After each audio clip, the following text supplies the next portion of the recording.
जय हिंद, वंदे मातरम बच्चों। आज हम कक्षा 10वीं के अंतर्गत फिर से एक नया वीडियो लेकर आए हैं और इस वीडियो के अंतर्गत आज जो हम पढ़ने वाले हैं वो हमारा जो टॉपिक है वो टॉपिक है अपचयन अभिक्रिया और उपचयन अभिक्रिया।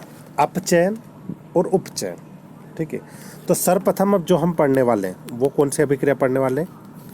आप गौर कीजिएगा, उपचयन अभिक्रिया। कौन सी अभिक्रिया? उपचयन। तो देखो, अभिक्रिया के अंतर्गत बहुत आसानी से जब किसी पदार्थ में ऑक्सीजन की वृद्धि होती है, किस चीज़ की वृद्धि हो रही है? जब किसी अभिक्रिया में ऑक्सीजन की वृद्धि होती है। किसकी वृद्धि हो रही है? ऑक्सीजन, मतलब ऑक्सीजन बढ़ रहा है। तथा जब किसी अभिक्रिया में हाइड्रोजन की हानि हो रही है। ऑक्सीजन बढ़ रहा है और हानि किसकी हो रही है? हाइड्रोजन की। तो ऐसी अभिक्रिया को हम उपचयन अभिक्रिया कहेंगे। कौन सी अभिक्रिया कहेंगे? उपचयन अभिक्रिया। तो जब किसी रासायनिक अभिक्रिया में या जब किसी पदार्थ में ऑक्सीजन की वृद्धि होती है तथा जब किसी पदार्थ में हाइड्रोजन का ह्रास होता है तो ऐसी अभिक्रिया को हम क्या कहेंगे? उपचयन अभिक्रिया। उदाहरण C+O2, ये CO2।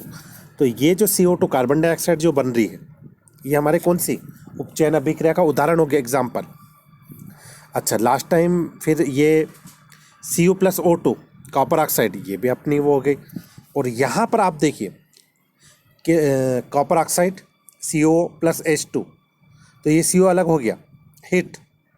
तो ये जो तीनों जो समीकरण है, ये तीनों ही समीकरण किस चीज़ का उदाहरण है? हमारा उपचयन अभिक्रिया का।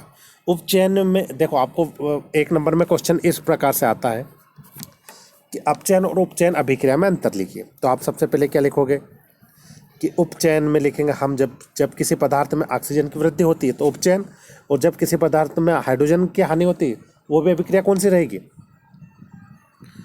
उपचयन। ठीक है, ये उदाहरण हो गया। ठीक है, अब आते हैं अपचयन पर। ठीक अपोजिट देखिए, जब किसी पदार्थ में ऑक्सीजन का ह्रास होता है, उपचयन में ऑक्सीजन बढ़ रहा था। उपचयन में क्या था? देखो, ये उपचयन में ऑक्सीजन में वृद्धि हो रही थी, लेकिन अपचयन में क्या होता है? ठीक अपोजिट। जब किसी पदार्थ में ऑक्सीजन की हानि होती है तथा जब किसी पदार्थ में हाइड्रोजन की वृद्धि होती है तो ऐसी अभिक्रिया को हम क्या कहेंगे? ऐसी अभिक्रिया को हम अपचयन अभिक्रिया कहते हैं। CuO+H2 उष्मा, Cu+H2, तो ये उपचयन का उदाहरण हो गया। और अपचयन, ठीक है, देखो उपचयन की ठीक अपोजिट रहती है अपचयन। ठीक है, तो ये एक एग्जाम्पल है, ये इस तरीके से एग्जाम्पल दे दीजिएगा।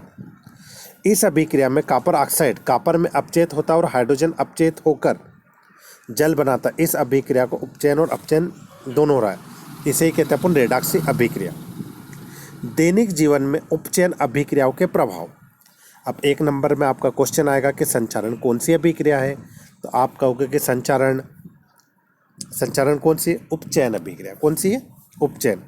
जब कोई, ठीक है, संचारण कौन सी अभिक्रिया? उपचयन अभिक्रिया। बहुत इंपॉर्टेंट है। खाद्य सामग्री, विकृत गंधिता, आपकी एग्जाम में की दृष्टि से कक्षा 10th के अंतर्गत संचारण और विकृत गंधिता, ये दोनों ही हमारे 10वीं क्लास के बहुत ही इंपॉर्टेंट टॉपिक। जब धातु आर्द्रता, अम्ल आदि के संपर्क में आते, जिससे धातु की ऊपरी परत कमजोर हो जाते, संचारित होती। लोहे पे जंग लगना, चांदी के ऊपर काली परत का जमना, ठीक है, ये सब संचारण के उदाहरण है।